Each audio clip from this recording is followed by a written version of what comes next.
Hello? Yvette! Sabel! Ano ba? Tulungan mo naman ako.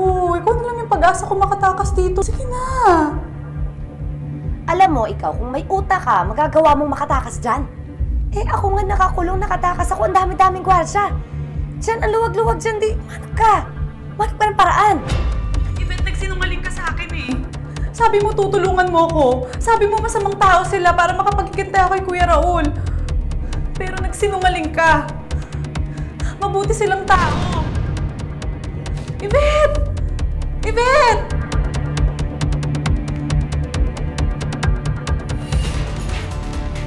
Ano ba talagang kinalaman mo rito?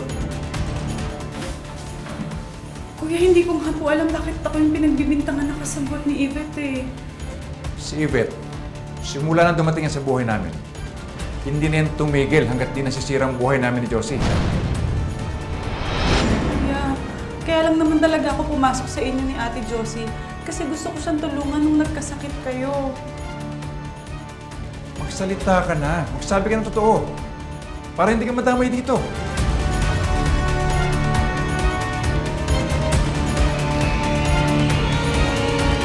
Para hindi ka madamay dito.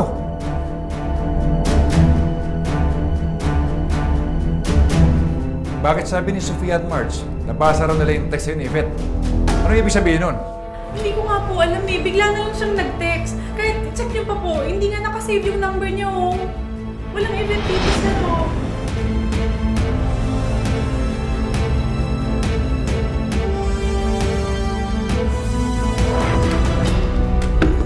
Palabasin niyo ako dito! Ano ba?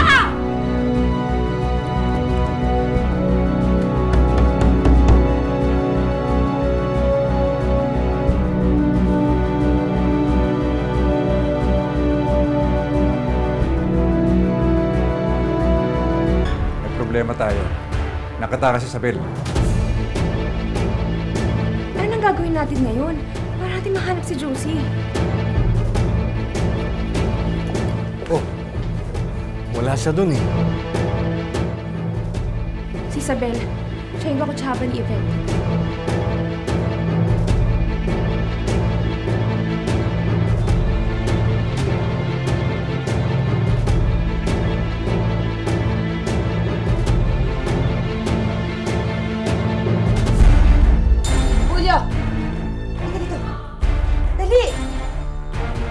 Kinakabahan ako kay Isabel.